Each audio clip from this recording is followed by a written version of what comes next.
এই সূরার কিছু ফজিলত প্রসঙ্গে দু একটা হাদিস এসেছে। তিরমিজিতে বর্ণিত হয়েছে একটা হাদিস, ক্বালা সাল্লাল্লাহু আলাইহি ওয়াসাল্লাম, মান ক্বারাআ ইযা যুলজিলাত উদিলাত লাহু বিনিসফিল কোরআন। একটি আয়াতে পাওয়া গেল বা একটি হাদিসে পাওয়া গেল যে এই সূরা যে ব্যক্তি তেলাওয়াত করে সে অলমোস্ট কোরআনের অর্ধেক তেলাওয়াত করে ফেলল।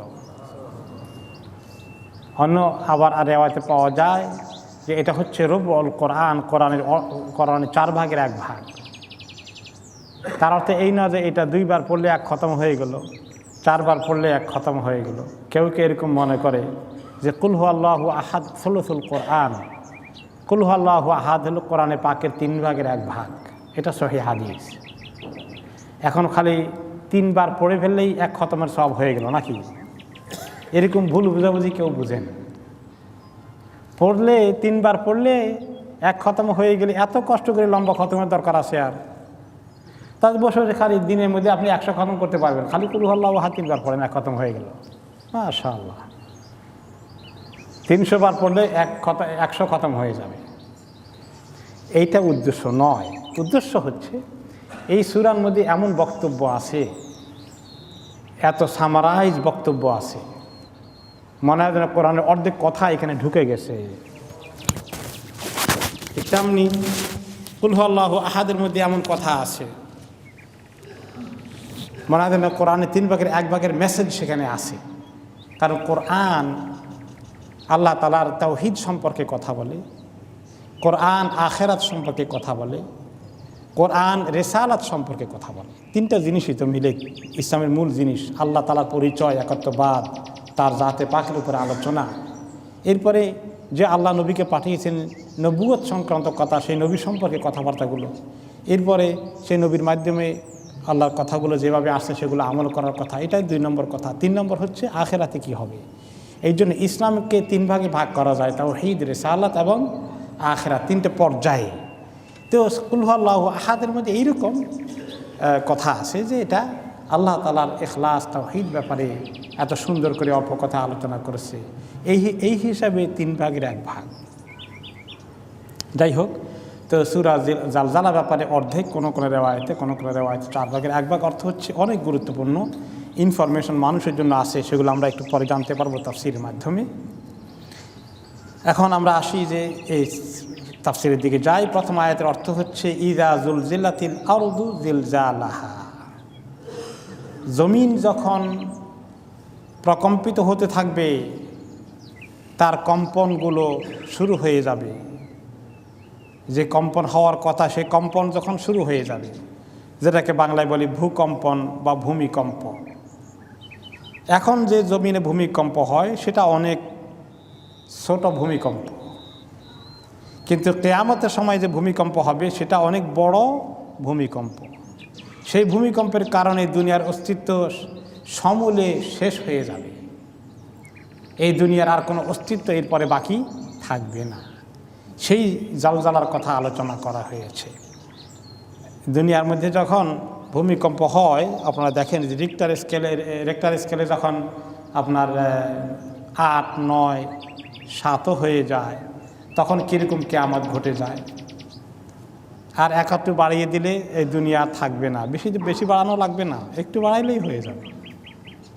আর কিয়ামতের সময় যে ভূমিকম্প হবে শুধু ভূমিকম্প নয়, সেটা তো কুল্লু মান আলাইহা ফান, ওয়াইদাল বিহারু ফুজ্জিরাত ওয়াইদাল কুবুরু বুসিরাত, ইদা শামসু কুবিরাত ওয়াইদান নুজুমুন কাদারাত। চন্দ্র, সূর্য, সমস্ত পৃথিবীতে গ্রহ নক্ষত্র বিস্ফোরণ ঘটে একটার সঙ্গে বাড়ি খেয়ে সমস্ত কিছু ঝরে পড়ে চুরমার হয়ে যাবে। সেই কিয়ামতের ভূমিকম্প যেটা, ওই ভূমিকম্পের জমিনে যে কম্পন হবে, ওই কম্পনের কথা বলা হয়েছে। আল্লাহ তাআলা ভূমিকম্প কিভাবে দিতে পারেন, এই জমিন কেমনে শেষ হয়ে যাবে, এটা হয়তো বা আমরা অনেক সময় দেখি নাই, জানি নাই, শুনি নাই, এই জন্য বিশ্বাস হইতে বুঝতে কষ্ট হয়। কিন্তু জমিনে যখন আল্লাহ তাআলা মাঝে মধ্যে একটু ভূমিকম্প দেখিয়ে দেন, আমরা দেখি, অনেক সময় ফিজিক্যালি দেখি, অনেক সময় টিভির মাধ্যমে দেখি, নিউজে দেখি, কেমন দেখি, কীরকম হয়ে যায়, জমিনের চিহ্ন পাল্টে যায়। ভূমিকম্পের পরে ওই এলাকায় যদি আপনি যান যেখানে সাংঘাতিক ভূমিকম্প হয়েছে, আপনি ওই এলাকায় আর কিছু চেনা যাবে? কার জমিন কোন টুকরা ছিল, কার বাড়ি কোন জায়গায় ছিল? কিচ্ছু নাই। কোথায় পুকুর, কোথায় টিলা, কোথায় রাস্তা, কোথায় ব্রিজ, কোথায় বাড়ি, কোথায় ঘর, সব মেসাকার হয়ে গেছে।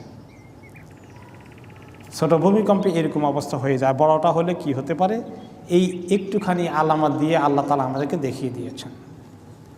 আপনারা তো জেনেছেন গত 3-4 দিন আগে ঢাকায় ভূমিকম্প হলো, এবং ভূমিকম্পে 6.8 হয়েছে বোধহয়।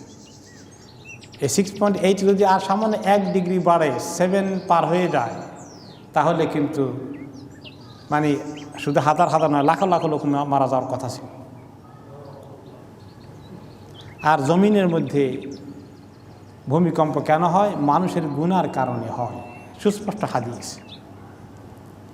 ওমর রাদিয়াল্লাহু আনহুর জামানায় যখন মদিনায় ভূমিকম্প হলো, তখন তিনি বললেন, হে মানুষ, তোমরা কিছু একটা গুনায় লিপ্ত হয়ে গেছ, যার কারণে জমিনের মধ্যে কম্পন শুরু হয়ে গেছে। আল্লাহ তাআলা তোমাদেরকে ওয়ার্নিং দিচ্ছেন, তওবা করো। তা আমাদের দেশে আল্লাহ তাআলা ওয়ার্নিং দিচ্ছেন, গুনাহ কি হয় না হয় না? গুনার পরিমাণ 10-20 বছর আগের তুলনায় কি পরিমাণ বেড়েছে! হায় হায় রে আল্লাহ, কেমনি যে আল্লাহ তাআলা এখনও বাঁচিয়ে রেখেছেন, আযাব গজব দিয়ে আমাদেরকে শেষ করে দেন নাই আল্লাহ তাআলার রহমতের কারণে। তা না হলে আল্লাহ তাআলার যে পরিমাণ নাফরমানি করা হচ্ছে, দ্বীনের বিরুদ্ধে যে পরিমাণ দুশ্মনী হচ্ছে, শিরক বিদআত চর্চা যেভাবে বেড়ে গেছে, গুনাহ ফিসকে ফুজুরি চারিত্রিক অধঃপতন যেভাবে নেমে গেছে, এই জমিন আল্লাহর আযাব আসার উপযুক্ত হয়ে গেছে। নাউযু বিল্লাহি মিন যালিক। আল্লাহ তাআলার কাছে পানা চাওয়া ছাড়া কোনো উপায় নাই। এই জালজালা যেটা হবে, সেই জালজালাটা অনেক বড় জালজালা। সেই কথা অন্য সূরাতে এসেছে, ইন্না জালজালাতা সাআতি শাইউন আযীম। কিয়ামতের দিনের ভূমিকম্পটা শাইউন আযীম, সেটা অনেক বিশাল, অনেক বড়। দুনিয়া ছোটোখাটো ভূমিকম্প কারণে এক এলাকা ক্ষতিগ্রস্ত হয়, কিন্তু দুনিয়া পুরোটা উল্টে যায় না, কিন্তু সেটা আযীম, অনেক বড়। ওয়া আখরাজাতিল আরদু আসকালাহা, জমিন তার মধ্যে লুকিয়ে থাকা সমস্ত ভারী জিনিসগুলোকে বের করে দেবে। আসকাল সাকিল থেকে, সেকল ভারী যা কিছু জমিনের ভিতরে এখন আছে সবগুলো বের করে দেবে। অন্য আয়াতে বলা হয়েছে, ওয়া আলকাত মা ফিহা ওয়া তাখাল্লাত, জমিন উদ্গীরণ করে দিবে, বমি করে দিবে, বের করে দিবে তার ভিতরে যা কিছু আছে। এবং সেগুলো কি জিনিস? জমিনে যখন প্রথম ভূমিকম্প আরম্ভ হবে, তখন জমিনের মানুষ দেখবে যে জমিন থেকে অনেক সম্পদ বেরিয়ে আসতেছে। কোনো কোনো রেওয়ায়েতে বলা হয়েছে, তুলকিল আরদু আফলাদাকা বাদিহা আমসালিল আস্তাওয়ানি মিনাজ যাহাবি ওয়াল ফিদ্দা, বিশাল বিশাল খুঁটি স্তম্ভের মতো স্বর্ণ রূপার টুকরাগুলো জমিন বের করে দেবে কিয়ামতের শুরুতে, মাটি থেকে বের হয়ে আসবে প্রথম ধাক্কার চোটে। ফায়াজিউল কাতিল ফায়াকুলু ফি হাযা কাতালতু, হ্যাঁ, যে ব্যক্তি জমিন থেকে যখন বেরিয়ে আসবে, অথবা এই কিয়ামতের শুরুতে বা শেষের দিকে যখন সব কিছু শেষে হাসর শুরু হবে, তখনকার ব্যাপার হতে পারে। দুইটাই সম্ভাবনা আছে, কোনো কোনো রেওয়ায়েতে শুরুর কথা আছে, কোনো কোনো রেওয়ায়েতে শেষের কথা আছে। যে তখন যে ব্যক্তি খুন করেছিল, সে খুনি দেখবে হাসরের ময়দানে, আল্লাহ আমার সামনে এই বিশাল স্বর্ণ রূপার স্তম্ভ শুয়ে আছে, এখন ওইটাকে সে নেওয়ার চেষ্টা করবে। আর তখন সে বলবে, হায় রে, এই টাকা পয়সা নেওয়ার জন্য অমুককে খুন করেছি, আর এখন আমার সামনে এত বড় স্তম্ভ শুয়ে আছে সোনার রূপার।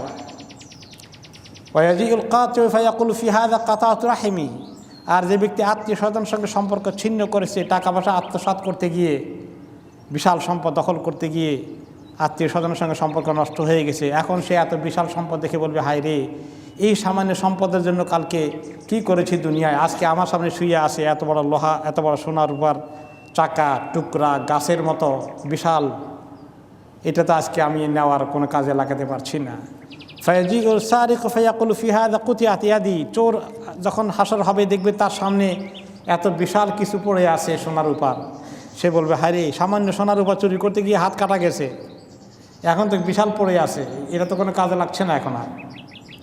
সুম্মা ইয়াদউনাহু ফালা ইয়াখুযুনা মিনহু শাইআ, আল্লাহর পক্ষ থেকে বলা হবে আসো নেও ওইগুলো, এখন আর নিবে না, তখন কেউ আর নেবে না। সহিহ মুসলিমে এই হাদিসটি বর্ণিত হয়েছে, কোনো কোনো রেওয়ায়েতে মারফু হিসাবে, অর্থাৎ নবী করিম সাল্লাল্লাহু আলাইহি ওয়াসাল্লামের কওল না বরং সাহাবীর কওল হিসাবে কোনো কোনো রেওয়ায়েতে এসছে। আফকালের অর্থ আরেকটি অর্থ এসেছে, জমিনের পেটের মধ্যে যত মানুষ আছে সব মানুষগুলোকে জমিন বের করে দিবে। আর এখন সব জমিন খেয়ে রেখেছে পেটের ভিতরে, তাই না? যত মানুষ মারা গেছে দাফন করে কোথায় আছে? জমিনের ভিতরে আছে, মাটি খেয়ে ফেলেছে। কিন্তু এই মাটি একদিন বের করে দিবে সমস্ত লাশকে, সমস্ত মানুষকে। ওয়াইদাল কুবুর বুসিরাত, কবরের মধ্যে যখন কবর থেকে বেরিয়ে আসবে, ওই কথাকে বলা হয়েছে, অনেক তাফসীরে এসেছে। ইমাম আল কুরতুবী রাহমাতুল্লাহ আলাইহি বলেন, ইদা কানাল মাইয়িতু ফি বাতনিল আরদ ফাহুয়া সিকলুন লাহা, জমিনের মধ্যে এই প্রত্যেকটি মানুষ খেয়ে খেয়ে এগুলো সিকল, ওজন হয়ে আসে, সেটার কথাই এখানে বলা হয়েছে। তো হাসরের দিনে এগুলা দেখে অথবা কিয়ামতের দিনের শুরুর ভূমিকম্প দেখে মানুষ অস্থির হয়ে বলবে ওয়াকাল আল ইনসানু মা লাহা, ইনসান বলবে এ জমিনের কি হয়েছে, এরকম করে কেন জমিন, জমিন এরকম করলো কেন? এটা কোন সময়ের কথা? হয়তো কিয়ামতের শুরু, কিন্তু অনেক রেওয়ায়েতে বলছে হাসরের দিন, যখন ইনসান দেখবে। কোন কোন রেওয়ায়েতে আসে আরাদা কুল্লু ইনসান ইশাহিদু যালিকা ইনদা কিয়ামিস সাআতি ফিন নাফখাতিল উলা মিন মুমিনিন ওয়া মিন কাফিরিন। প্রথমে যখন জমিন শুরু হয়ে যাবে, কি হলো কি হলো, হলো কি হলো কি, জমিনের কি হয়েছে, এরকম কাঁপে কেন, কম্পন শুরু হয়ে গেছে। আর কেউ কেউ বলেছে যে না, এটা আসবে যখন তাকে হাসরের ময়দানে জমিনের পেট থেকে বের করে দিবে, ওয়াইদাল কুবুর বুসিরা, তখন সে বলবে কি হলো, মাম্বা হাসানি, আমাকে উঠালো কে, কি হলো, জমিন আমাকে উঠাই দিল কেন, এখন আমি ঘুমেছিলাম, সেখানে ছিলাম, হারিয়ে গিয়েছিলাম, ভালোই তো ছিল, এখন যে উঠিতে এখন মুশকিলে পড়ে গেছি, কারণ সামনে কি আছে, হিসাব নিকাশের খবর আছে। কেন জমিনে কাজ করতে গেলো, আমাকে রেখেই দিত। এই দুইটাই হতে পারে, দোনোটার রেওয়ায়েতে সহিহ আছে।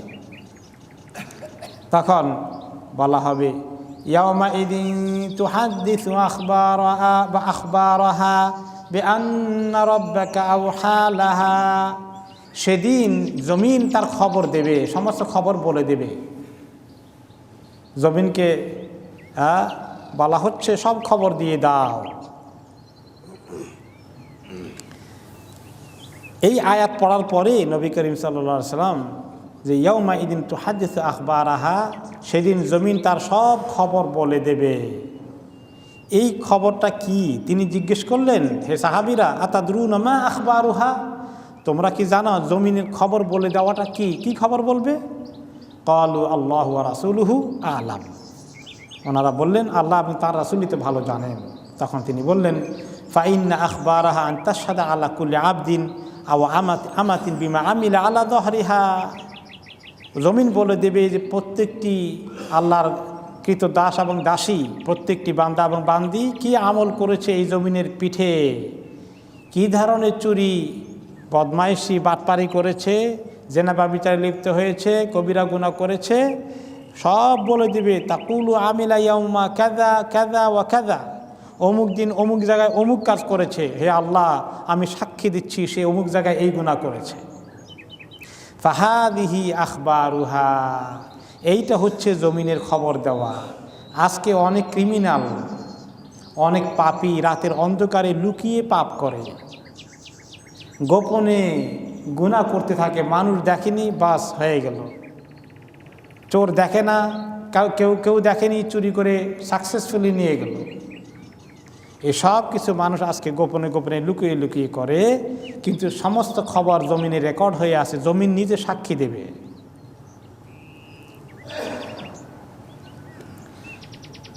এই সাক্ষী দেওয়ার কাজ কেন করবে জমিন?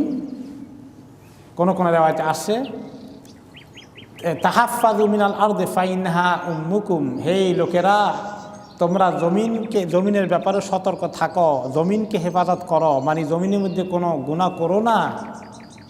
তাহলে কি হবে? জমিন সাক্ষী দেবে, জমিনের কাছে সাক্ষ্য রয়েছে। ওয়া ইন্নাহু লাইসা মিন আহাদিন আমিলিন আলাইহা খাইরান আও শাররান ইল্লা ওয়া হিয়া মুখবিরাহ, জমিনের মধ্যে যে কেউ কোনো ভালো কাজ করুক আর মন্দ কাজ করুক, জমিন খবর দিয়ে ছাড়বে। এই জন্য অনেক সময় লোকেরা মসজিদের মধ্যে অনেকেই প্রশ্ন করেন, জামাত শেষ হয়ে গেলে মুসল্লি এক জায়গা থেকে ফরজ পড়ে আরেক জায়গায় গিয়ে সুন্নত নফল পড়েন। এটা কেন করেন লোকেরা? ইমামের জন্য এটা সুন্নত, কারণ ইমামের জায়গা থেকে সরে চলে গেলে পরে লোকেরা আসলে বুঝবে যে ইমাম জামাত শেষ করে ফেলেছেন, অন্য নামাজ পড়তেছেন। এই জন্য ইমামের জন্য সুন্নত, মুসল্লিদের জন্য সুন্নত নয়, কিন্তু মুসল্লিদের জন্য মুস্তাহাব। কারণ জমিনের যে সমস্ত এলাকায় আপনি সাজদা করবেন সব এলাকা আল্লাহর কাছে সাক্ষী দেবে। এই হাদিস তার প্রমাণ যে জমিন সাক্ষী দেবে কোথায় কি কাজ করেছে। গুনাহ যেমন করেছে সেটা সাক্ষী দেবে, নেক আমল করেছে তারও সাক্ষী দেবে। এই জন্য সাজদা অন্য জায়গায় করার মধ্যে এই ফায়দাটা হতে পারে। জমিন সাক্ষী দিচ্ছে কেন? জমিন তো কথা বলার কথা না, জমিন তো কথা বলে না আজকে আমাদের সাথে, কিন্তু সেদিন জমিন কথা বলবে। কেন কথা বলতে যাবে? বিআন্না রাব্বাকা আওহা লাহা, কারণ তোমার রব জমিনকে ওয়াহি করে দিয়েছেন, আদেশ দিয়েছেন, নির্দেশ দিয়েছেন, কথা বলতে হবে জমিনকে। সেই জন্য জমিন কথা বলে। জমিন নিজ দায়িত্বে কথা বলেন না, আল্লাহ তাআলা তাকে হুকুম দিয়েছেন তুমি কথা বলো, তার জবান খুলে দিয়েছেন, খুলে দেবেন। সেদিনের কথা জমিন বলবে। আর সেদিন মানুষকে আল্লাহ তাআলা কি করবেন, কিভাবে হাসর করবেন? ইয়াউমা ইদিন ইয়াসদুরুন নাসু আশতাতান লিয়ুরাউ আমালাহুম, সেদিন সমস্ত মানুষ, ইয়াসদুরুন নাস আয়াতাসাদদাউনা আশতাতা ইয়ারজিউন আন মাওকিফিল হিসাব, মানুষ সেদিন উঠবে হাসরের ময়দানে আশতাতা, বিচ্ছিন্ন বিক্ষিপ্তভাবে, আয় আনওয়াআন ওয়া আসনাফান মা বাইনা শাকিয়্যিন ওয়া সাঈদ, সব মানুষ একরকম তরিকায় উঠবে না। কবর সবাইকে বের করে দিবে, কিন্তু প্রত্যেকের তরিকা একরকম হবে না। প্রত্যেকের জমায়েত হওয়া, প্রত্যেকের দাঁড়ানো, প্রত্যেকের সমবেত হওয়ার জায়গা এক জায়গায় একরকম হবে না, বিভিন্ন গ্রুপে বিভক্ত হবে। কিভাবে হবে? যারা নেককার তারা নেককারদের সঙ্গে, যারা গুনাহগার তারা গুনাহগারদের সঙ্গে।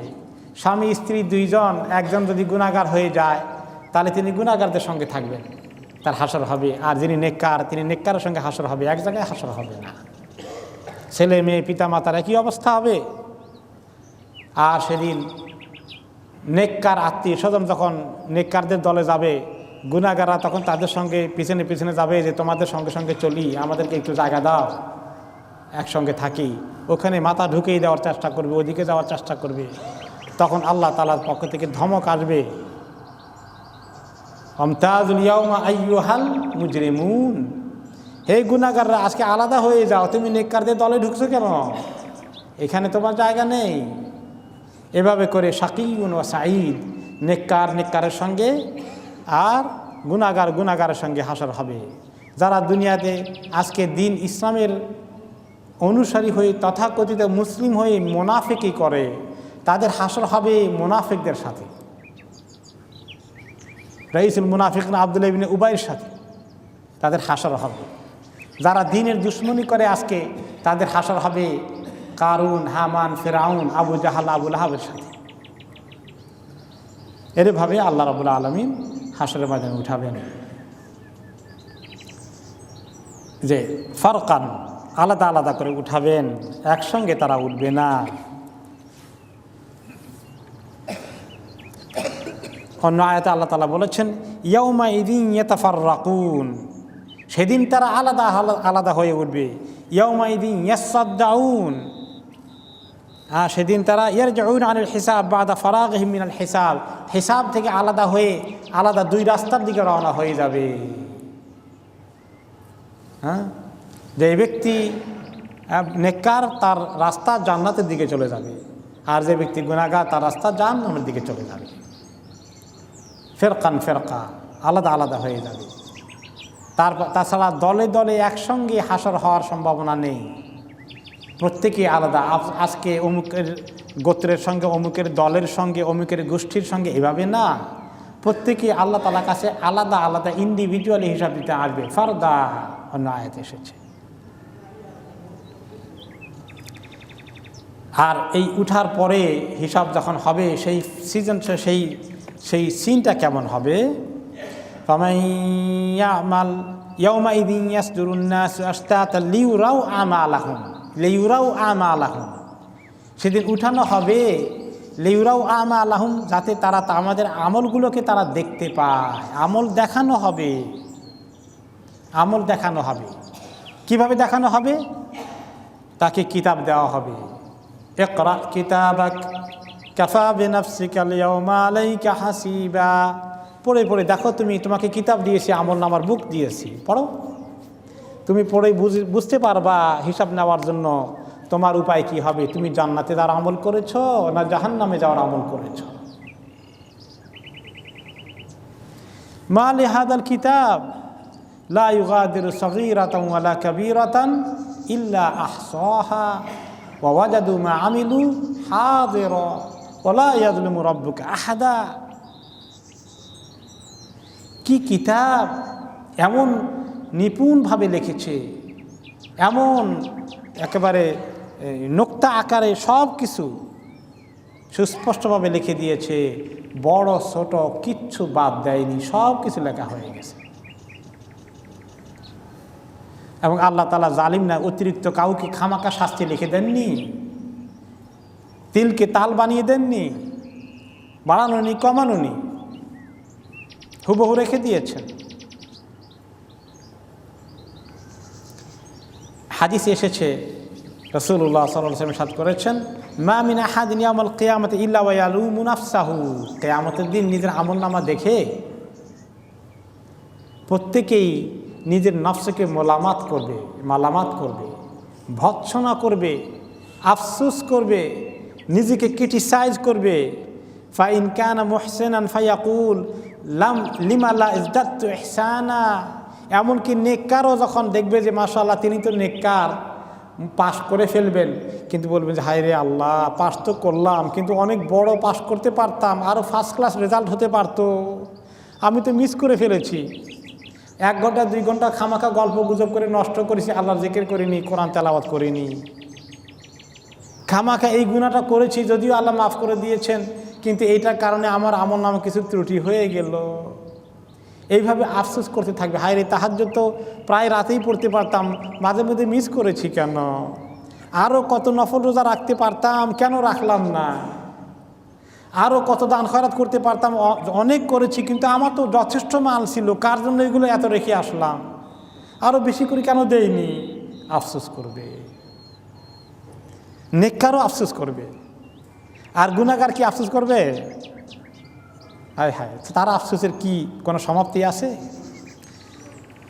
ওয়া ইন কানা গায়রু যালিকা ইয়াকুল লিমা লা নাযাতু আনিল মাআসি।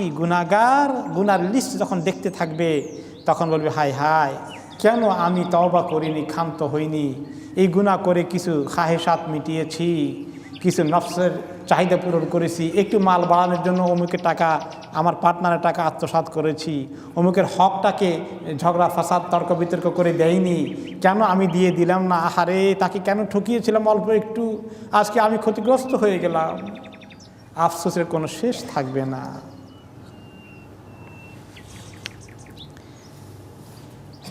তাই এই আমল আল্লাহ তাআলা দেখাবেন, সব কিছু দেখবে এবং পড়বে, পড়ার পরে তো খবর হয়ে যাবে যে কি আমল করে এসেছে। আল্লাহ তাআলা বলেন যে এমন দেখা দেখবে, সামান্য পরিমাণও দেখবে। ফামান ইয়ামাল মিসকালা যাররাতিন খায়রান ইয়ারাহ ওয়া মান ইয়ামাল মিসকালা যাররাতিন শাররান ইয়ারাহ। কাজে যে ব্যক্তি যাররা পরিমাণ নেক আমল করে সে সেটা দেখতে পাবে, আর যে ব্যক্তি যাররা পরিমাণ খারাপ আমল করে সেটাও দেখতে পাবে, একদম হুবহু লেখা রয়েছে। অল্প ছোট আমলকেও আল্লাহ তাআলা লিখে রাখবেন। যাররা পরিমাণ কি? যাররার একটা অর্থ এসেছে, এটা হচ্ছে ছোট্ট পিঁপড়া আছে, যে একেবারে ছোট্ট পিঁপড়া, খুব ছোট্ট, দেখাই যায় না সহজে খালি চোখে। দেখছেন না এরকম পিঁপড়া? ওই পিঁপড়াকে যাররা বলে আরবিতে। যে যাররা পরিমাণ, এটা যদি আপনি দাঁড়িপাল্লায় উঠান, কোনো দাঁড়িপাল্লায় একটু বেশ কম করবে না, এত ছোট আমল। এমনকি কোনো হাদিসে এসেছে, আফি বাদুল হাদিস আয-যাররাতুল্লাহ জিনাত আলাহা, যাররা এমন জিনিস যার কোনো ওজনই নাই, মানে ওজনে কোনো পার্থক্য করে না, এমন ক্ষুদ্র, মহাক্ষুদ্র অণু, পরমাণুর সাইজ কিছু হলেও এইটারও ওজন, এইটাকেও আল্লাহ তাআলা এমন নামায় নিয়ে আসবেন। যাররা থেকে আল কুম্বুলাতুয যুররিয়া, হ্যাঁ, এই যে পারমাণবিক বোমা, অ্যাটমিক অ্যাটম, এটাকে যাররা বলা হয় অরিজিনালি। এই ছোট্ট জিনিস, ক্ষুদ্র অণু পরমাণু। তাহলে এই ছোটোগুলো যদি চলে আসে, বড়গুলা কি আসবে? বড়গুলা তো অবশ্যই আসবে, সেগুলো তো মাপার প্রশ্নই আসে না। এখন এইগুলো এখন আমল যে আসবে, ছোটো ছোটো আমল, অনেক সময় আমরা ছোট আমলকে গুরুত্ব দেই না, কিন্তু ছোট আমল বিশাল অনেকগুলো একসঙ্গে হলে, অনেক সগীরা গুনাহ একসঙ্গে হয়ে গেলে সেটা কবিরা গুনার উপরে দিয়েও চলে যায়। হাদিস আসছে একটু পরে। সা'সা ইবনে মুআবিয়া রাদিয়াল্লাহু আনহু নবী করিম সাল্লাল্লাহু আলাইহি ওয়াসাল্লামের কাছে আসলেন, ওনার পিছনে নামাজ পড়লেন, তেলাওয়াত শুনলেন। আর নবী করিম সাল্লাল্লাহু আলাইহি ওয়াসাল্লাম তখন তেলাওয়াত করছিলেন, ফামান ইয়ামাল মিসকালা যাররাতিন খায়রান ইয়ারাহ ওয়া মান ইয়ামাল মিসকালা যাররাতিন শাররান ইয়ারাহ। এই কথা শুনে সাহাবী বললেন, হাসবি আল্লাহ আসমা গায়রাহা, আর যদি কিচ্ছু না শুনি কোরআনের, এতটুকু কথাই আমার জন্য যথেষ্ট। এই কথাই বিশাল মেসেজ, যে যাররা পরিমাণ আমলও আমাকে দেখানো হবে, হিসাব নেওয়া হবে, আদায় করা হবে। হাই কি কথা! কত আমল দুনিয়াতে করেছে, আমলের ফিরিস্তি কি পরিমাণ জমা হয়ে গেছে। এটা তো সাংঘাতিক কথা। এই মেসেজই আমার জন্য যথেষ্ট, আর কিছু না শুনলেও হবে। এভাবেই সাহাবায়ে কেরাম সিরিয়াসলি মেসেজ নিয়েছেন, কিন্তু আমরা তো নেই না, যে এতটুকু কথাই যথেষ্ট। তার মানে এইরকম সেন্সেই নবী করিম সাল্লাল্লাহু আলাইহি ওয়াসাল্লাম বলেছেন যে এই সূরা অর্ধেক মেসেজ আছে কোরআনের, এই সূরায় 4 ভাগের 1 ভাগ মেসেজ আছে। কথা এটাই যে এত পাওয়ারফুল কথা এখানে আছে, এত সাংঘাতিক কথা এখানে আছে। একটা কথাই মানুষের আকল খুলে দেওয়ার জন্য যথেষ্ট। এই জন্য ছোটো জিনিসকে, ছোটো নেক আমলকে, ছোটো গুনাহ কোনোটাকে ইগনোর করা উচিত না। সহিহ বুখারী হাদিসে আছে, আদি রাদিয়াল্লাহু আনহু বলেছেন, ইত্তাকুন নার ওয়ালাউ বিশিক্কি তামরাতিন ওয়ালাউ বিকালিমাতিন তাইয়্যিবাহ, হে মানুষ, জাহান্নামের আগুন থেকে বাঁচার চেষ্টা করো। যদি তোমার দান খয়রাত অল্প পরিমাণ করতে পারো, যে খেজুরের অর্ধেক পরিমাণ দান করতে পারছো, আর বেশি পারো না, এই অর্ধেক পরিমাণ খেজুর দান করলেও জাহান্নামের আগুন থেকে বাঁচার জন্য তুমি কন্ট্রিবিউট করলা। আপনারা বলবেন যে খেজুরের অর্ধেক, একটা খেজুর, একটা আঙ্গুর, একটা আঙ্গুরের সিড, মাত্র একটা দানা, এরকম কিছু দিলেও কি জান্নাতে যাওয়া যাবে? এরকম কিছু কি দেওয়ার মধ্যে কোনো ফায়দা আছে? এটা কি কারো পেট ভরবে? অভাব অনটনে মানুষ যখন থাকে, তখন সামান্য পরিমাণ খাদ্য মানুষের জন্য বিশাল কিছু হয়ে যায়। মা আয়েশা রাদিয়াল্লাহু আনহার কাছে মহিলা আসছিলেন না, তার 2টো বাচ্চা নিয়ে, ছোটো বাচ্চা নিয়ে, এবং 2টো ছোটো মেয়ে আর কি। তো মা আয়েশার কাছে বললেন যে আমি কিছু খাইনি, আমার বাচ্চাগুলোও কিছু খাইনি, কিছু দেন না। ওনার কাছে মাত্র 3টা খেজুর আছে, 3টাই দিয়ে দিলেন। সেই মহিলাটা, ভিক্ষুক মহিলা, 2টা বাচ্চাকে 2টা খাওয়াই দিল, আর একটা নিজের মুখে ঢুকাই দিছে। তখন দোনোটা বাচ্চা বলে যে মা, আম্মা আমাকে দাও। ওরা তাড়াতাড়ি খেয়ে, ক্ষুধার মধ্যে একটা খেজুরে কি হয়। তো ওই মহিলা তখন মুখ থেকে ওই আরেকটা খেজুর নিজে না খেয়ে বের করে দিলেন, দিয়ে 2 ভাগ করে 2 টুকরা করে এই 2 বাচ্চাকে খাওয়াই দিলেন। আহারে, কি পরিমাণ অভাব চিন্তা করে দেখেছেন। আমরা এখন এত সুখী আছি, 3টা খেজুর কোনো জিনিস নাকি এরকম কত আমাদের ডাস্টবিনে তো ফেলে দিই আমরা। এই জন্য আমাদের কাছে এগুলো কোনো কিমত নাই। অভাব অনটনে মানুষ যখন পড়ে তখন দেখবেন মানুষ যখন গাছের পাতা খায়, হ্যাঁ, নবী করিম সাল্লাল্লাহু আলাইহি ওয়াসাল্লাম নিজে গাছের পাতা খেয়েছেন কিনা? সে আবি তালেবে যখন কাফিররা ওনাকে দুর্গে বন্দি করে রাখলো, বের হতে দিল না, বয়কট করলো, গাছের পাতা খেয়েছেন তিনি এবং তার সঙ্গে লোকেরা। কি অভাব অনটন পৃথিবীতে আসতে পারে। মা আয়েশা বলেন যে এই ঘটনাটা দেখে আমার মনে এত রেখাপাত করলো, হারে আমার কাছে আর কিছু নাই, খাবার দিতে পারলাম না। সারাদিন আমার মনে আসলো, হায় রে কী অভাবে তারা আছে, আর কীরকম মা মুখে দিয়ে ফেলেছে, মাও তো খাবারে অনেক কষ্টে আছে, নিজের মুখের খাবারটা বের করে দিল। তিনি বলেন যে আমি অপেক্ষায় আছি আল্লাহ নবী কখন আসবেন। তিনি ঘরে আসলে বললাম, আজকে একটা ঘটনা ঘটছে, আপনাকে না বলে পারছি না। আরে কি একটা দৃশ্য আমি দেখলাম। কি দেখেছো? তখন তিনি কাহিনী বললেন যে ও মায়ের কথা, যে এই মহিলাটা কত মহিয়সী, কীরকম স্যাক্রিফাইস সন্তানের জন্য মানুষ করতে পারে, এটা তিনি এবং আল্লাহ নবী আলোচনা করলেন। পরে নবী করিম সাল্লাল্লাহু আলাইহি ওয়াসাল্লাম বললেন, হে আয়েশা, এই মহিলা তার 2টো সন্তানের প্রতি তার যেরকম মায়া, তাদের প্রতি তার যত্ন কেয়ার, তাদের জন্য তার এই যে খেয়াল তুমি দেখেছ, আল্লাহ তাআলা বান্দার প্রতি ওই মহিলার চেয়েও বেশি রহম করেন। আল্লাহ তাআলা তো রহমান আর রাহিম। সেই রহমান রাহিম আল্লাহকে রেখে আমরা যাব কোথায়? কোথায় যাচ্ছি? শয়তানের রাস্তায় চলে কোন দিকে রওনা হয়ে যাচ্ছি? তো এইরকম ছোট জিনিসও আল্লাহ রাস্তায় খেজুরের অর্ধেক পরিমাণে যদি দেয়, এটাও জাহান্নাম থেকে মুক্তি পাওয়ার জন্য কারণ হয়ে যেতে পারে। ওয়ালাউ বিকালিমাতিন তাইয়্যিবা, এমনকি ছোট্ট একটা সুন্দর কথা বলেও তুমি মানুষকে হেল্প করে, খুশি করে, সান্ত্বনা দিয়ে তুমি জাহান্নাম থেকে বাঁচতে পারো। দেওয়ার মতো নাই, কিন্তু কথা বলে সুন্দর করে দাও। এই কালিমা তাইয়্যিবা, সুন্দর কথা বলা, এর মধ্যে কোনো পয়সা খরচ হয়? কোনো ট্যাক্স দেওয়া লাগে? কোনো বিল আসে? কিচ্ছু নাই। এরপরে বখিল মানুষ ভালো কথা বলতে জানে না, মানুষকে খোঁচা দিয়ে কথা বলে আরও কষ্ট দেয়। এই জন্য কথা ভালো করে বলার মধ্যে অনেক ফজিলত, আর কথা দিয়ে কষ্ট দেওয়ার মধ্যে অনেক গুনাহ। এই জন্য নবী করিম সাল্লাল্লাহু আলাইহি সাল্লাম বলেছেন যে কালিমাতুন তাইয়্যিবাতুন সাদাকা, অন্য হাদিসে আছে, সুন্দর কথা বলা, ভালো কথা বলা, কাজের কথা বলা, সুন্দর পরামর্শ দেওয়া, এটাও একটা সাদাকার কাজ করে। একটা রাইট পরামর্শ মানুষকে অনেক হেল্প করে। আর ছোট্ট কথা দিয়ে মানুষকে যদি কেউ আঘাত করে, সে আঘাতের কারণে অনেক শক্ত গুনাহ হয়ে যায়। এটা গালি দিয়ে কথা বললে অনেক বড় গুনাহ হয়ে যায়, হয় কি না? গালি গালাজ তো অনেকের জন্য একেবারে পানি খাওয়ার মতো সস্তা, সহজ। অন্য একটা হাদিসে এসেছে ছোট্ট আমলের ব্যাপারে। তো কথা বলা তো অনেক সময় ছোটো কথা একটু বলছি, আর কি মার দিছি নাকি, কথাই তো বলছি। আমরা তো এটা এমন মারধর করলে না একটা বুঝলাম যে বড় অপরাধ করছি, কথা বলছি, অসুবিধা কী হয়েছে? এই কথার মধ্যে অনেক বড় কিছু ঘটে যায়। নবী করিম সাল্লাল্লাহু আলাইহি ওয়াসাল্লাম মুআয রাদিয়াল্লাহু আনহু বললেন না যে এটাকে ধরো, শক্ত করে রাখো, এইটা হলো সকল কিছুর মূল।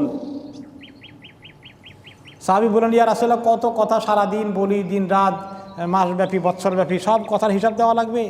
তিনি বললেন, মুআয, তোমাকে তোমার আম্মা হারিয়ে ফেলুক, তুমি জানো না মানুষকে সবচেয়ে বেশি উপুড় করে জাহান্নামে নিক্ষেপ করবে কোন জিনিস? জিহ্বা। কথার কারণে বেশি মানুষ জাহান্নামে জ্বলবে। অন্য হাদিসে এসেছে, লা তাহকারান্না মিনাল মারুফি শাইআ, লা তাহকিরান্না মিনাল মারুফি শাইআ ওয়ালাউ আন তাফরাগা মিন দিলওয়াকা ফি ইনাইল মুস্তাসকি ওয়ালাউ আন তালকা আখাকা ওয়া ওয়াজহুকা ইলাইহি মুনবাসিত। সুবহানাল্লাহ, কি সুন্দর হাদিস। তিনি বললেন, হে মানুষ, তোমরা মারুফ কাজের ছোট্ট জিনিস হলেও তুচ্ছ মনে করে এটাকে অবহেলা করো না, এটাকে মূল্যহীন মনে করো না। এমনকি তোমাকে একজন পানি চেয়েছে, তোমার কাছে পানি আছে, একটু পানি দিয়ে দিলা, তোমার জগ থেকে একটু পানি দিয়ে দিলা, একটু পানি খেতে চেয়েছে, এই পানিটা দেওয়ার মধ্যে যে মারুফ কাজ করেছ, ভালো কাজ করেছ, নেক কাজ করেছ, এটাকে ছোট মনে করো না, ছোট মনে করে অবহেলা করো না। এর মধ্যেও তুমি বিরাট নেকির কাজ করে ফেলেছ। আর তোমার ভাইয়ের সঙ্গে যখন দেখা হয়, দেখা করতে এসেছে, দেখা করে ফেলো, হ্যাঁ, কথা বলে দাও, এমনভাবে কথা বলো বেওয়াজহীন মুমবাসেত, মানে তুমি তোমার ভাইয়ের সঙ্গে বিরক্তি নয়, একটু হাসি মুখে কথা বলো এবং তাকে ওয়েলকাম করো, সুন্দর ভাষায় কথা বলার চেষ্টা করো, সুন্দর মুডে কথা বলার চেষ্টা করো, বিরক্ত আকারে কথা বলো না। তো এগুলো তো এখন আমরা তো অনেক সময় রাগে গোসায় থাকি, অনেক সময় ব্যস্ত থাকি, অনেক সময় টায়ার্ড থাকি, সবসময় পারি না, কিন্তু চেষ্টা করে করে যদি আমলটা করা যায় নেকির পরিমাণ বাড়বে না কমবে? অনেক বাড়বে। যে কথাটা কীভাবে ব্যালেন্স করা যায়। অনেক সময় মানুষ কথা বলতে আসে, কথা তো বলতে পারি না। অনেক সময় মানুষ, আপনি রাশে আসেন কথা বলে, আপনি বাথরুমে যাচ্ছেন, ওই সময় মানুষের মাসালা জিজ্ঞাসা করে। এই তো হয়েছে, এখন কি করা যায়? এরপরে আপনি যখন কথা বলতে আসে তখন যদি আপনি কথা বলতে না পারেন, মানুষের কষ্ট পায়, কিন্তু আপনার তো কথা বলার সুযোগ নাই, কি করা যায়? কোনো কোনো সময় আসে আসলে জটিল, বাস্তবায়ন করা খুব কঠিন হয়ে যায়। তাফসির শেষ করার পরে টায়ার্ড হয়ে যায়। এখান থেকে রুম যাওয়া পর্যন্ত 10-12 জন আসেন, 1 মিনিট 2 মিনিট করে কথা বলবেন। 1 2 জন হলে তো পারা যায়। এখন টায়ার্ড হয়ে যখন আপনি 10-12 জনের, এবং 1 মিনিটে অনেক জটিল প্রশ্ন করে বসে মানুষ মনে করে এটা তো কিছু না, 1 মিনিট উনি ইয়েস আর নো করে দিবেন, কিন্তু ফতুয়ার মতো জিনিস দিতে হয়, অনেক কঠিন জিনিস, একটু সময় নিতে হয়, একটু বসতে হয়। এই জন্য আলেম ওলামা বলছেন যে ফতুয়ার বিষয়, দিনই বিষয় জিজ্ঞাসা করতে হলে একটু মুফতি সাহেবেরও আদব আছে, মুস্তাফতিরও আদব আছে। এই ব্যাপারে কিতাব লিখে ফেলছেন ওলামায়ে কেরাম, লিখছেন আদাবুল মুফতি ওয়াল মুস্তাফতি। মুফতি সাহেব যাকে প্রশ্ন করে, জিজ্ঞেস করে, তার কি আদব আছে, আর যিনি জিজ্ঞাসা করবেন তারও কিছু আদব আছে। জিজ্ঞাসাকারী আদব হলো যে পথে চলতে, হাঁটতে চলতে যে কোনো জায়গায় জরুরি প্রশ্ন জিজ্ঞাসা করবে না। হোয়াটসঅ্যাপের মার্কেটে আপনি ট্রেন ধরার জন্য গেলেও তো সুবহানাল্লাহ, সেখানেও লোকজন বহুত আছে, 1 2 জন করে ধরা শুরু করে দেয়। আসলে এরকম যে কোনো জায়গায় বেজায়গায় প্রশ্ন করা কিন্তু এটা আদবের খেলাফ। ব্যক্তির সঙ্গে আদব শুধু নয়, দিনের সঙ্গে আদবের খেলাফ হয়ে যায়। কারণ রাশে থাকতে গিয়ে অনেক সময় খুব রাশ করে আপনি উত্তর দিতে গেলে মিস্টেক হওয়ার সম্ভাবনা আছে না নাই? আছে, সম্ভাবনা আছে। এই জন্য আপনি মুফতিকে মুসিবতে ফেলে দিবেন না, ইমামকে মুসিবতে ফেলে দেবেন না। সময় মতো, জায়গা মতো প্রশ্ন করার চেষ্টা করতে হবে। যাই হোক, সবার জন্য আদব আছে, সবাই আদব দিকে খেয়াল করতে হবে। আর এমন সময় এমন মানুষের কাছে কোনো ব্যক্তিকে কষ্টে ফেলে না দেওয়াটাই উত্তম। এই জন্য আল্লাহ তাআলা আমাদেরকে অনেক সুন্দর সুন্দর সেন্স দিয়েছেন, আকল দিয়েছেন, সব কিছু বিচার বিবেচনা করে যেন আমরা নিজেরা চলতে পারি, ডিলিং করতে পারি। যাই হোক, তাহলে কাউকে যদি সুন্দর ভাষায় কথা বলা যায়, সুন্দর চেহারায় কথা বলে তাকে ওয়েলকাম করা যায়, তাহলে এটার মধ্যেও বিরাট নেকি আছে। এটাও বড় মারুফ কাজ। অন্য হাদিসে এসেছে, ইয়া মাশারা নিসা আল মুমিনাত লা তাহকিরান্না জারাতান লিজারাতিহা ওয়ালা ফিরসানা শাহ। হে মহিলা, মুসলিম মহিলারা, তোমাদের প্রতিবেশীকে একটু কিছু দেওয়ার ক্ষেত্রে, গরিব প্রতিবেশী থাকলে যদি বেশি কিছু না দিতে পারো, তোমার ছাগলের পা, আমরা ছাগলের পাও খাই, মাঝে মধ্যে নেহারি করে খাই, তাই না? ছাগলের পা যেটাকে তুমি, ওই যে পায়ের খুর আছে না, ওই অংশ খুর ফেলে দিয়ে কিন্তু খায় নেহারির মধ্যে, ঠিক কিনা? যে এরকম ছোট্ট একটা টুকরা দিতে হলে এটাও যদি দাও, বেশি কিছু দিতে পারলাম না, এটা দিলে কোনো সওয়াব হবে কিনা? না, এরকম কদ্দুর দিলেও সওয়াব হবে। অন্য হাদিসে এসেছে, রুদ্দুসাইলা ওয়ালাউ বিযালফিন মুহরিক। আরে যে ব্যক্তি তোমার কাছে খাবার দাবার চায়, বেশি কিছু নাই, জ্বলে গেছে খুরের ভিতর থেকে ফেলে দিয়ে কিছু খাওয়া যাবে, এইরকম কিছু হইলেও অভুক্ত মানুষকে, যার নাই, তাকে এটা দেওয়ার মধ্যেও অনেক ফায়দা আছে। আয়েশা রাদিয়াল্লাহু তাআলা আনহা বলেন, রাসূলুল্লাহ সাল্লাল্লাহু আলাইহি ওয়াসাল্লাম ইরশাদ করেছেন, ইয়া আয়েশা ইস্তারি মিনান নার ওয়ালাউ বিশিক্কি তামরাতিন ফাইন্নাহা তাসুদ্দু মিনাল জা'i মাসাদ্দাহা মিনাশ শাবান। নবী করিম সাল্লাল্লাহু আলাইহি ওয়াসাল্লাম বলেন, হে আয়েশা, ক্ষুধার্ত মানুষ তোমার কাছে চাইলে, কিছু না থাকলে তোমার কাছে একটা খেজুর দেওয়ার মতো আছে, একটা হলেও দাও। মনে রেখো, ক্ষুধার্ত লোককে, যে বেশি কষ্টে আছে, তাকে একটা খেজুর দিলেও তুমি এরকম সওয়াব পাবা। যে ব্যক্তি এত ক্ষুধার্ত নয়, মেহমানকে পেট ভরি খাওয়াইলে যে সওয়াব, ওইরকম সওয়াব পেয়ে যেতে পারো। আয়েশা রাদিয়াল্লাহু আনহা তাসাক্কাতা বিআনাবাতিন একদিন তিনি একটা মাত্র আঙ্গুর ছিল খাওয়ার পরে কাছে, তো এরকম ফকির মিসকিন আসছে, একটা আঙ্গুর দিয়ে দিছেন খাওয়ার জন্য, আর তো দিতে পারলেন না। ওনাদের কাছে তো আমাদের মতো এত ছিল না। দিয়ে বললেন ওয়াকালাত কাম ফিহা মিন মিসকাল যাররা, এই আঙ্গুরের পরিমাণ আল্লাহর কাছে তো অনেক জাররা পরিমাণ তো হবে ওজন, তাই না? একটা আঙ্গুরে কত জাররা হবে? অনেক জাররা হবে। যদি ধরেন যেটার ওজন ছোট পিঁপড়া সাইজ, একটা বড় আঙ্গুরে কতগুলো পিঁপড়া সাইজের ওজন হতে পারে? কয়েকশো কয়েক হাজারও তো হতে পারে পিঁপড়া। তো তিনি বললেন যে এখানে কত জাররা পরিমাণ সওয়াব হবে। এই কথা বলে বাকিদেরকে শিখাইলেন যে ছোট জিনিস দান করার মধ্যেও তুমি মনে করো, তুচ্ছ মনে করো না, অবহেলা করো না, গুরুত্বহীন মনে করো না। আবু বকর সিদ্দিক রাদিয়াল্লাহু তাআলা আনহু সামনে ছিলেন। নবী করিম সাল্লাল্লাহু আলাইহি ওয়াসাল্লাম এই সূরা নাজিল হয়ে গেল, তিনি এই আয়াত পড়লেন, এই সূরাটা পড়লেন, পড়া শেষ হয়ে গেলে ফাবাকা আবু বকর রাদিয়াল্লাহু আনহু হিনা নাযালাত, তিনি আবু বকর রাদিয়াল্লাহু আনহু কান্না শুরু করে দিলেন। ফাকাল লাহু রাসূলুল্লাহ সাল্লাল্লাহু আলাইহি ওয়াসাল্লাম মা ইউবকিকা ইয়া আবু বকর, আবু বকর আপনাকে কোন জিনিস এত কান্নাকাটি করছে, কেন কাঁদছেন? ক্বালা ইউবকিনি হাদিহি সূরা, এই সূরা আমাকে কান্নার দিকে নিয়ে গেছে, এই সূরা মেসেজের ভয়ে আমি কান্না শুরু করে দিয়েছি। ফাকাল লাহু রাসূলুল্লাহ সাল্লাল্লাহু আলাইহি ওয়াসাল্লাম লাউলা আন্নাকুম তুখতিউনা ওয়া তুযনিবুনা ফায়াগফিরুল্লাহু লাকুম লাখালাকাল্লাহু উম্মাতান ইখতিউনা ওয়া ইউযনিবুনা ফায়াগফিরু লাহুম। কি সুন্দর সুসংবাদ আমাদের জন্য আছে। আবু বকর রাদিয়াল্লাহু আনহু এত নেককার উম্মতের মধ্যে ওনার মতো নেককার আরেকজন পাওয়া যাবে? সে আবু বকর রাদিয়াল্লাহু আনহু এই সূরার মেসেজ পড়ে কান্না শুরু করে দিলেন। আমরা তো কতবার পড়লাম, কয়দিন কাঁদছি, আমাদের জন্য সাধারণ বিষয়, কিন্তু আবু বকর রাদিয়াল্লাহু আনহুর জন্য অসাধারণ মেসেজ ছিল এই সূরার মধ্যে। ওনার কান্না দেখে ওনাকে সান্ত্বনা দেওয়ার জন্যে নবী করিম সাল্লাল্লাহু আলাইহি ওয়াসাল্লাম একটা সুসংবাদ দিলেন, যেটা আমাদেরকেও কাজে লাগবে। সেটা হচ্ছে, আপনারা যদি গুনাহ না করতেন, তোমরা যদি গুনাহ না করো, আর গুনাহ করে গুনার ভয়ে আল্লাহর কাছে না কাঁদো, গুনাহ না করলে তো আল্লাহর কাছে কাঁদতাম না, কেউ কাঁদতাম নাকি? গুনাহ করে দেখেই তো কাঁদি। তা আল্লাহ তাআলা আল্লাহর কাছে কান্নাকে খুব পছন্দ করেন। মানুষ যদি গুনাহ না করতে কেউ আর তওবার জন্য আল্লাহর কাছে আসতো না, তাহলে আল্লাহ তাআলা আরেকটা মাখলুক সৃষ্টি করতেন যারা গুনাহ করে আল্লাহর কাছে কাঁদতো, তখন আল্লাহ তাআলা তাদেরকে মাফ করবেন। তাহলে আল্লাহ তাআলা কাছে কান্না করাকে আল্লাহ পছন্দ করেন না করেন না? করেন। কান্না শুনে আল্লাহ কি করতে চান? মাফ করে দিতে চান। আল্লাহ তাআলা মাফ করা পছন্দ করেন নাকি করেন না? মাফ করা কীরকম পছন্দ করেন? খুব বেশি পছন্দ করেন। এই জন্য লাইলাতুল কদর দোয়া হচ্ছে আল্লাহুম্মা ইন্নাকা আফুউন তুহিব্বুল আফওয়া ফাফু আন্নি। আল্লাহ আপনি তো আফু, আফু অর্থ হচ্ছে অনেক বেশি ক্ষমাকারী, আর তুহিব্বুল আফওয়া যিনি ক্ষমা করাকে খুব বেশি পছন্দ করেন, মহব্বত করেন। ওই কথার দোহাই দিয়ে আল্লাহকে দোয়া করা হচ্ছে যে আল্লাহ আপনি আমাকে মাফ করে দেন।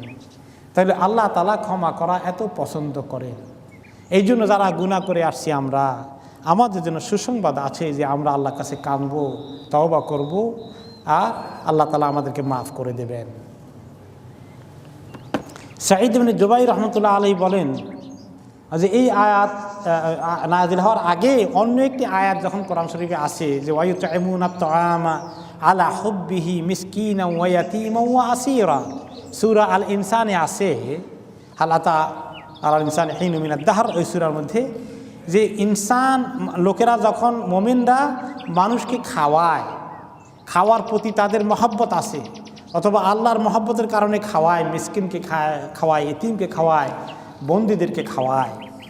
এখন সাহাবীরা মনে করলেন যে না খাওয়াইলে সামান্য এক টুকরা খেজুর, এতটুকুনি এক লোকমা দিলে কী লাভ হবে, ওনারা তেমন গুরুত্ব দিতেন না অল্প দেওয়ার ক্ষেত্রে। বেশি করে দিতে পারলে দিতেন, তা না হলে দিতেন না, যে অল্প দিয়ে লাভ কী। কানাল মুসলিমুনা ইয়ারাউনা আন্নাহুম লা ইউজারুনা আলা শাইইল কালিল ইযা আতাউহু, ওই আয়াতটা পড়ে মুসলমানরা অনেকেই মনে করতেন পেট ভরে না খাওয়াইতে পারলে খামাখা খাওয়াইয়া কোনো লাভ নাই, তেমন কিছু পাওয়া যাবে না। ফায়াজিউ মিসকিনু ইলা আবওয়াবিহিম, মিসকিন আসে তাদের দরজায় ধাক্কাধাক্কি করলেও অল্প খাবার আছে ওনারা দিতেন না, যে পেট ভরে না খাওয়াইলে তো কোনো লাভ হবে না। ফায়াস্তাকিল্লুনা আন ইউতুহুত তামরাতা ওয়াল কাসরাতা ওয়াল জাওজাতা ওয়া নাহু যালিকা ফায়ারুদ্দুনাহু ওয়া ইয়াকুলুন মা হাযা বিশাইইন ইন্নামা নু'জারু আলা নু'তি ওয়া নাহনু নুহিব্বু। যে এমন খাবার যেটা আমরা খাইতে চাই, যেটা আমাদের জন্য দরকার, আমাদের পেট ভরে, এইরকম আকর্ষণীয় খাবার না হইলে তো জান্নাতি হওয়া যাবে না, ছোটোখাটো দিলে লাভ নাই। তখন গিয়ে আল্লাহ রাব্বুল আলামিন এই আয়াত নাজিল করলেন, যে ফামান ইয়া'মাল মিসকালা যাররাতিন খাইরান ইয়ারাহ, যে ছোট দিলেও বড় দিলেও তোমরা দেখতে পাবে, একের যাররা পরিমাণ দিলেও তোমরা দেখতে পারবে।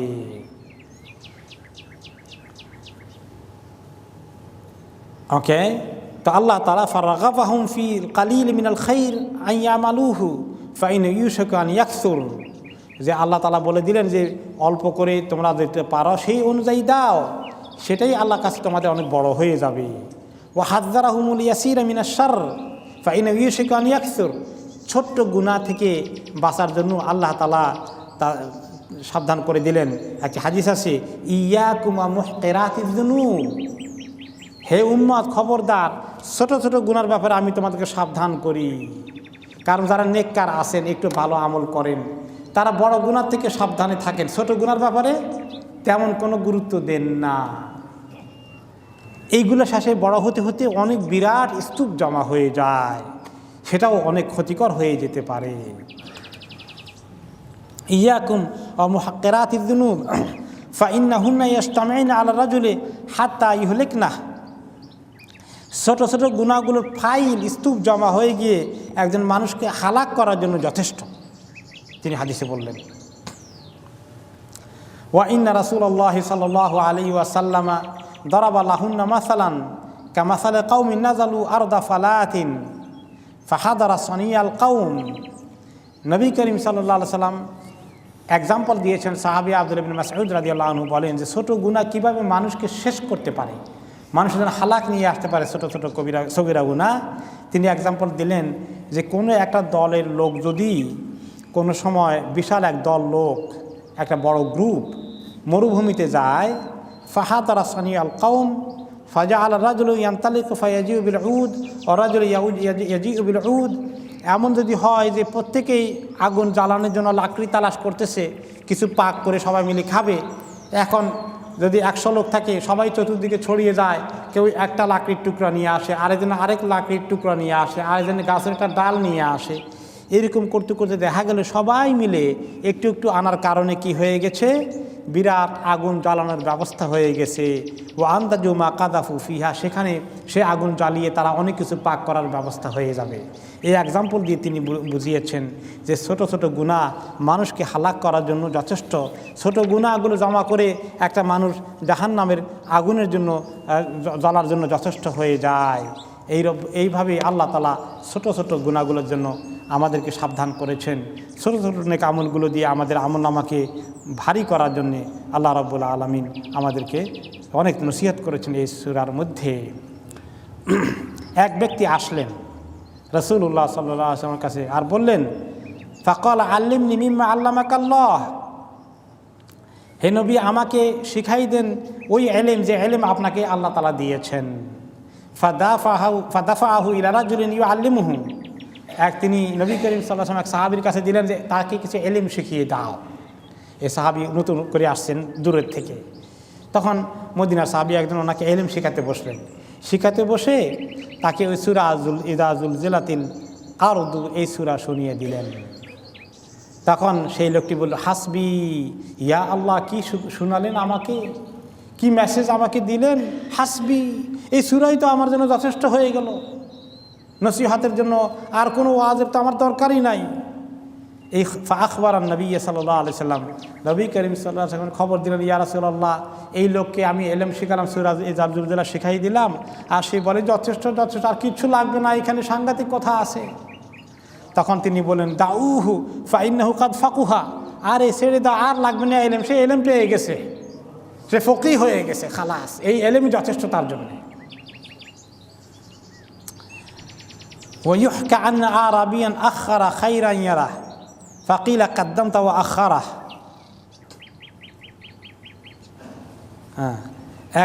একজন বেদুইন কি করেছে, ওই সাররাইয়ারা তো শেষের আয়াতে আছে, আগের আয়াতে আছে কি খাইরাইয়ারা। সেই বেচারা মাঝে মধ্যে উল্টাই ফেলেছে, মাঝে মধ্যে ইমাম সাহেবদের এরকম গণ্ডগোল হয়ে যায় কিছু, তাই না?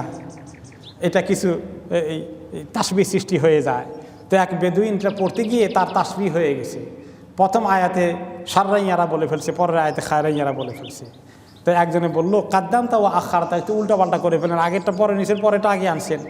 তখন বেদিন একটা কবিতা বলল, খুদা বাতানা হারাসি আও কাফাহা ফা ইন্নাহু কেলা জানিবি হারসি লাহুন্না তরিকু।